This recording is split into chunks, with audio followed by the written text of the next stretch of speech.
ପ୍ରଶ୍ନ। ଦେଶର ବହୁ ସ୍ଥାନରେ ଏକ ଏକ ଧର୍ମୋତ୍ସବରେ ବିପୁଳ ସଂଖ୍ୟକ ଛାଗ ବଳି ଦିଆଯାଏ।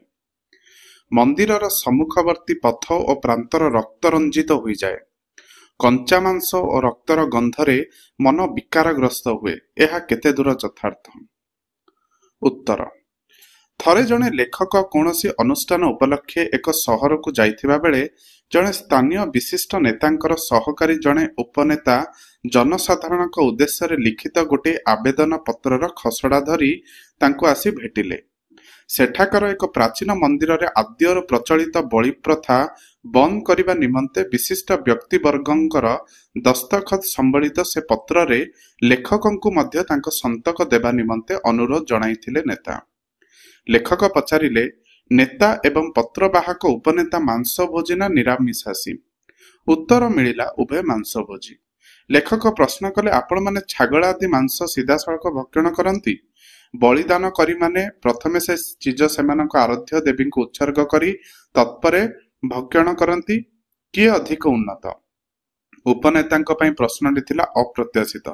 ସେ ଖାଲି କହିଲେ, ଆମେ ସେ ଦିଗରୁ ତ ବିଚାର କରିନଥିଲୁ। କାଗଜ ଖଣ୍ଡିକ ଫେରାଇ ନେଇ ସେ ଚାଲିଯିବାକୁ ଉଦ୍ୟତ ହେଲେ, କିନ୍ତୁ ଲେଖକ ତାଙ୍କୁ ଅଟକାଇ ଦସ୍ତଖତ କରିଦେଲେ। ଲେଖକଙ୍କ ଆଚରଣରେ କିଛି ବିରୋଧାଭାସ ବା ପ୍ରହେଳିକା ନଥିଲା। ସମସ୍ତ ଖାଦ୍ୟଦ୍ରବ୍ୟ ଦିବ୍ୟ ଶକ୍ତିକୁ ନିବେଦନ କରି ତତ୍ପରେ ଉଦରସ୍ଥ କରିବା ଏକ ଆଦର୍ଶ ଶୃଙ୍ଖଳା। କିନ୍ତୁ ପଶୁ ବଳିର ଯେଉଁ ଉତ୍ସବ ଅନୁଷ୍ଠିତ ହୁଏ ଏବଂ ସେତେବେଳେ କେହି କେହି ସ୍ଥାନରେ ଯେଉଁଭଳି ବାତାବରଣ ସୃଜିତ ହେଉଥିବାର ପ୍ରାମାଣ୍ୟ ଚିତ୍ର ମିଳେ, ସେ ପରିସ୍ଥିତି ସହିତ ସେ ଆଦର୍ଶ ଶୃଙ୍ଖଳାର ସମ୍ପର୍କ ସୁଦୂର ପରାହତ। ଗଣ୍ଡା ଗଣ୍ଡା ଛାଗଳ ଆର୍ତ୍ତନାଦ ଓ ଆତ୍ମରକ୍ଷା ନିମନ୍ତେ ଯଥାସାଧ୍ୟ ପ୍ରୟାସ କରୁଥିବା ଅବସ୍ଥାରେ ସେମାନଙ୍କୁ ନିର୍ମମ ବଳପ୍ରୟୋଗ ସହକାରେ ଯୂପକାଷ୍ଟକୁ ନିଆଯାଏ। ସେମାନେ ହଣା ହେବାର ଦୃଶ୍ୟ ଦେଖି ତୀବ୍ର ଆତଙ୍କର ଯନ୍ତ୍ରଣାରେ ଛଟପଟ ହେଉଥିବା ଅବସ୍ଥାରେ ଅନ୍ୟମାନଙ୍କୁ ଆହୁରି ଅଧିକ ବଳ ପ୍ରୟୋଗ କରି ହତ୍ୟା ପାଇଁ ଭିଡ଼ି ନିଆଯାଏ। ସୁଦୂର ଅତୀତରେ କେବେ ଯଜ୍ଞ ରୂପେ ଏହା ପ୍ରବର୍ତ୍ତିତ ହୋଇଥିଲା?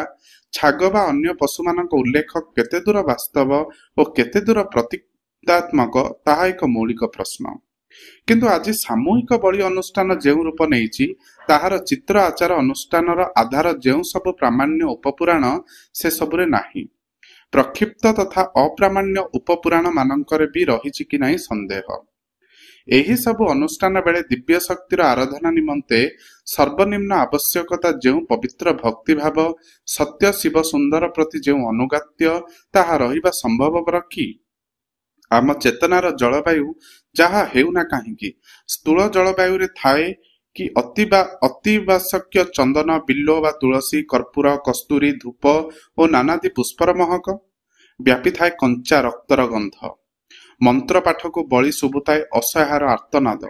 ବଳିଦାନକାରୀମାନଙ୍କ ଭିତରେ ପବିତ୍ର ଭକ୍ତି ଓ ସମର୍ପଣ ଭାବର ମାନସିକତା ଥାଏ କି? ସେମାନେ ମନେ ପକାନ୍ତୁ, ସାମୂହିକ ଭାବରେ ଏକ ପ୍ରକାର ହିଂସା ବିଳାସରେ ଅର୍ଦ୍ଧୋନ୍ମତ୍ତ ରହନ୍ତି ନାହିଁ କି ବଳିଦାନକାରୀ, ଦର୍ଶକ ବୃନ୍ଦ ତଥା ପୁରୋହିତ ବର୍ଗ? ସେ ଦୃଶ୍ୟ ଯଦି ଶିଶୁମାନେ ଦେଖୁଥିବେ, ସେ ବିକଳ ସିଂହରଣ ଯଦି ସେମାନେ ଅନୁଭବ କରୁଥିବେ, ତେବେ ଆମେ ଜାଣି ରଖିବା ଉଚିତ ଯେ ଆମେ ସେମାନଙ୍କ ଚେତନାର ଏକ କୋମଳ ସ୍ତରକୁ କ୍ଷତ ବିକ୍ଷତ କରି ପକାଉଛୁ। ଭବିଷ୍ୟତରେ ସେମାନେ ହେବେ ଅପେକ୍ଷାକୃତ କମ୍ ସମ୍ବେଦନଶୀଳ। ସବୁଠାରୁ ଭୟାବହ କଥା ହେଲା, ସ୍ଥୂଳ ସ୍ତରରେ କାଣ୍ଡ ଚାଲିଥିବା ବେଳେ ସୂକ୍ଷ୍ମ ସ୍ତରରେ ଯାହା ଘଟୁଥାଏ ତାହା ଅବଶ୍ୟ କାହାରି ଦୃଷ୍ଟିଗୋଚର ହୁଏ ନାହିଁ। କାମନା, ବାସନା, ନାନାଦି ଅଭିଳାଷ, ହିଂସାଚାର, ରକ୍ତପାତ, ମର୍ମନ୍ତୁଦ ଆର୍ତ୍ତନାଦର ସେ ବିଭୀଷିକା ଉପଭୋଗ କରିବା ନିମନ୍ତେ ସେଠାରେ ଆସି ଠୁଳ ହୁଅନ୍ତି ଆହ୍ଲାଦିତ ଅଦୃଶ୍ୟ ଅପଶକ୍ତିମାନେ। ଯେଉଁ ମଣିଷମାନେ ଏ ପରିସ୍ଥିତି ଉପଭୋଗ କରୁଥାନ୍ତି, ଆପଣ ଛାଏ ସେମାନଙ୍କ ସହ ଏ ଅପଶକ୍ତିମାନଙ୍କର ଏକ ପ୍ରକାର ସୌଖ୍ୟ ସ୍ଥାପନ ହୁଏ। ଫଳରେ ମଣିଷ ବିଚରାଗୁଡ଼ିକ ଚେତନାର ଅଧପତନ ହୁଏ ଅନିବାର୍ଯ୍ୟ। ହୁଏତ ଏ ଲେଖକର ଏ ବିବୃତ୍ତି ଆପଣଙ୍କୁ ଗୋଟାଏ ଭାବପ୍ରବଣ କଳ୍ପନା ବୋଲି ମନେ ହେବ। ସେ ସମ୍ଭାବନା ସତ୍ତ୍ୱେ ପ୍ରଶ୍ନଟି ଉଠିଥିବା ସ୍ଥଳେ ଲେଖକ ସତ୍ୟ ଭାବରେ ଜାଣିଥିବା ଏ ବାସ୍ତବତାର ଉଲ୍ଲେଖ ନ କରିବା ତା ପକ୍ଷରେ ଅନୈତିକ ହେବ। ସ୍ଥୂଳ ସ୍ତରରେ ଆମର ଏଇଭଳି ଅବିବେକୀ କାର୍ଯ୍ୟକଳାପ ସହ ସୂକ୍ଷ୍ମ ସ୍ତରର ଅପଶକ୍ତିମାନଙ୍କର ଅଦୃଶ୍ୟ ମିଳନ ହିଁ ଆଜି ସାରା ପୃଥିବୀରେ ବହୁ ପ୍ରାକୃତିକ ଦୁର୍ଯୋଗର ହେତୁ। ଧନ୍ୟବାଦ। ସୌଜନ୍ୟ ଜିଜ୍ଞାସାର ଦିଗ୍ଦିଗନ୍ତ, ଶ୍ରୀ ମନୋଜ ଦାସ।